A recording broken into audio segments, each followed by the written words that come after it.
Hola, ¿qué tal? Buen día. Espero que se encuentren muy bien. Bueno, el día de hoy el objetivo de este video es que ustedes puedan comprender qué son las cartas de control, para qué se utilizan y cuáles son las diferentes cartas que se pueden utilizar y en base a qué características nosotros podemos determinar si vamos a utilizar una carta para atributos o una carta para variables. Así que bueno, comenzamos con lo que es la definición. Y como definición, nosotros tenemos que una gráfica de control no es más que una representación gráfica de cómo se da la medición o las características que medimos dentro de un proceso de una o varias características. La idea principal es que nosotros podamos determinar si estadísticamente nuestro proceso está controlado o está fuera de control. En esta parte, cuando nosotros mencionamos que estadísticamente pudiera estar dentro o fuera de control, es en base al cálculo de los límites que nosotros vamos a realizar, que es una cosa muy diferente a los parámetros que se pudieran establecer fijos dentro del proceso que se tienen que cumplir. ¿A qué me refiero con esto?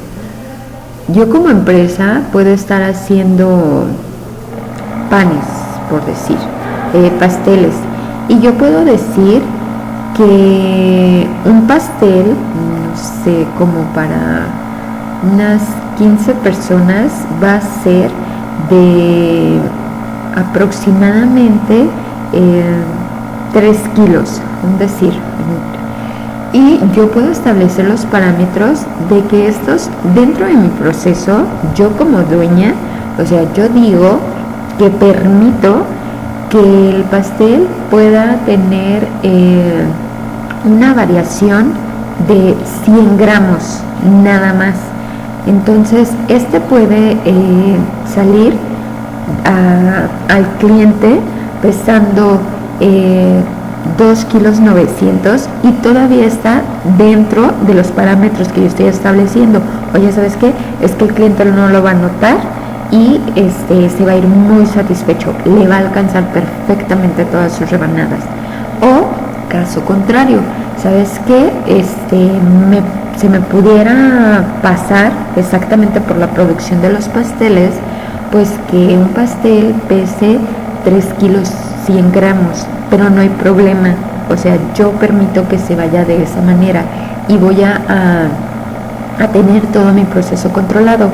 Pero cuando nosotros calculamos ciertos límites, en ocasiones estos pueden ser como más amplios o en ocasiones más reducidos a los parámetros que se están estableciendo.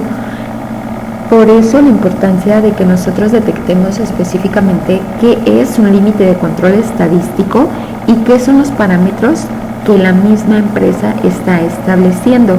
Y bueno, pues dentro de las características que nosotros pudiéramos controlar, se pueden clasificar en dos tipos: las cartas de control que se hacen para variables y las cartas de control que se hacen para atributos. Y bueno, aquí está una pequeña definición y nos dice que estos diagramas que se hacen para las gráficas de variables es cuando nosotros tenemos un instrumento de medición y que sus características se pueden medir, son cuantitativas, como el peso, distancias, temperaturas, pH, grados Brix, espesor, densidades, todo que realmente nosotros podemos tener un instrumento para medir y que podemos hacer esas mediciones. Normalmente en esta parte, cuando nosotros hablamos ya de estos gráficos de variables, hablamos también de que tienen, si recuerdan, bueno, cuando nosotros hablamos de procesos o de características estadísticas, normalmente nosotros tenemos que hablar como de qué tipo de variable estamos hablando y qué tipo de distribución es como la más adecuada. En esta situación, como nosotros, son situaciones que podemos medir, pues bueno, se trata como de una distribución normal, donde, bueno, pues esta puede tener tanto un número entero como un número fraccionario y puede ser tanto positivo como negativo. Entonces también en esta parte es muy familiar que nosotros podamos determinar una conclusión dentro del proceso, no solamente calculando los límites de control, sino también haciendo uso de lo que es nuestra tabla de distribución normal para determinar las probabilidades de que realmente se pueda controlar, de que realmente nosotros podamos ajustar los procesos. Y bueno, por otro lado tenemos lo que son los gráficos para atributos, que se consideran un poquito más sencillas y bueno, estas tienen la característica de que pueden hablar de artículos disconformes o artículos defectuosos. En esta situación es necesario que nosotros entendamos bien que nosotros podemos tener unidades con las cuales no estamos conformes porque a lo mejor salió fuera de los parámetros. Por decir, los pasteles, si yo dije que iba a ser un pastel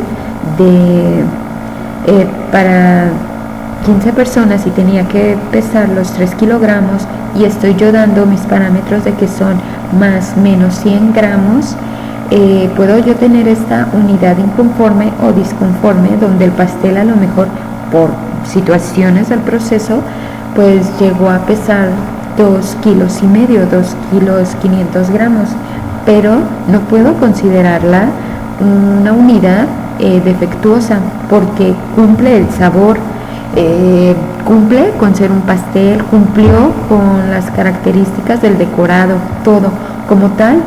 No es algo que yo tenga que desechar. Esto entra como una unidad disconforme. ¿Sabes qué? Ese pastel yo no lo puedo vender para 15 personas, lo voy a tener que vender como para 10 personas y sería como en este caso pues tratar de no perder esa unidad. En algunas empresas sí me ha tocado ver o saber de empresas que prácticamente ya una unidad con inconformidad la desechan, y pues es muy lamentable porque para ellos realmente las empresas mismas determinan si se encuentra una unidad de disconformidad o ya tiene que ser defectuosa. Así que bueno, eso también va a depender de nosotros cómo queramos manejar y qué tan como tan tajantes vamos a hacer en este proceso de decir, ¿sabes qué? Es una unidad, para mí no hay disconformidades. Yo estoy haciendo pasteles nada más para 15 personas y o me salen de 15 o no me salen, entonces voy a desechar el pastel. Entonces eso ya queda más bien a criterio de cada una de las empresas, que tanto nosotros podemos determinar si hacemos como un reajuste o no. Esto también es muy utilizado como en las empresas donde por algo no queda bien el cierre, donde nosotros podemos ver unos jeans con una bolsa, pues para nosotros a la vista pudiera estar perfectamente, pero dentro de los parámetros de control, pues a lo mejor es una bolsa que quedó más amplia, es una bolsa que quedó más baja, es una bolsa que se cosió a diferente ángulo, entonces no cumple, y para ellos es una unidad con inconformidades, pero igual se puede vender a un precio más accesible a los clientes y como tal no pierdes toda tu inversión en materia prima. Y bueno, ya que sabemos de qué se trata una carta de atributos y una carta para variables, pues es necesario que nosotros sepamos pues cuáles son esas cartas que nosotros podemos utilizar en cada una de ellas. Nosotros podemos utilizar cartas de atributo, lo que es una carta P, una carta NP, una carta C, una carta U y una carta U para los límites variables. Y para cartas de variables, bueno, en esta es de límites variables, que no tienen nada que ver con esto que es cartas variables. En cartas para variables tenemos lo que es la carta de X, que es de medias, la carta P, que es de rango, la carta S, que es de desviaciones, y la carta de individuales. Bueno, en esta parte también, bueno, aclarando de una vez que es cada una, la carta P es de atributos, y esa normalmente es la carta que se le da el nombre de carta de proporción de defectuosos. La carta NP es el de número de defectuosos. La carta C y la carta U es utilizada para medir el número de defectos. La carta U es el número de defectos por unidades, y pues bueno, esta carta de número de unidades por número de defectos por unidad puede tener sus límites fijos, o también tenemos la carta U cuando estos límites de control son variables, es decir, que estos no van a ser fijos. Así que bueno, como introducción creo que esto estaría muy bien. Otra cosa, también tenemos nosotros lo que son los índices, y esta parte de los índices nos van a ayudar en ciertas cartas que normalmente son las de variables, para saber cómo es nuestro proceso, qué tanto se ajusta realmente a que sea un proceso de calidad. Y un proceso de calidad sería que este proceso tuviera sus 6 sigma. Entonces tenemos lo que es el índice de capacidad potencial de un proceso, el índice de la razón de capacidad, tenemos también lo que es el índice de capacidad real, tenemos también lo que es el índice de capacidad para la especificación inferior, el índice de capacidad para la especificación superior, tenemos también lo que es el índice de la métrica en 6 sigma, que si se fijan aquí ya utilizamos a Z, y sería utilizar la carta de distribución normal. Tenemos también lo que es el índice de localización, y tenemos lo que es el índice de Taguchi. Normalmente dentro de un proceso no utilizamos todos estos índices, porque a final de cuentas pues tienen como el mismo objetivo, que nosotros podamos concluir. Entonces es como a veces muy innecesario que utilicemos todos los índices en un mismo ejercicio. Nosotros tendremos que valorar, bueno, ¿sabes qué? Quiero ver qué tanto se están saliendo los puntos del límite central. Entonces igual nos pudiera servir un índice de localización.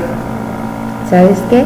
Yo quiero saber cuál es el desempeño en cuanto a la variabilidad de 6 sigma, entonces utilizamos la métrica de 6 sigma. Quiero saber cuál es, hacia qué lado se me están yendo más puntos, hacia el límite superior o hacia el límite inferior. Bueno, pues utilizamos el índice de capacidad para la especificación inferior y también la superior, y ahí vemos cuál es el que tiene más lados, y tratamos de ver, ¿sabes qué? Todo se nos está yendo muy arriba, entonces hay que tratar de bajar, o sabes que todo está muy por debajo, hay que tratar de hacer ajustes. Entonces prácticamente nosotros tenemos que determinar qué es lo que nosotros más fácil queremos controlar para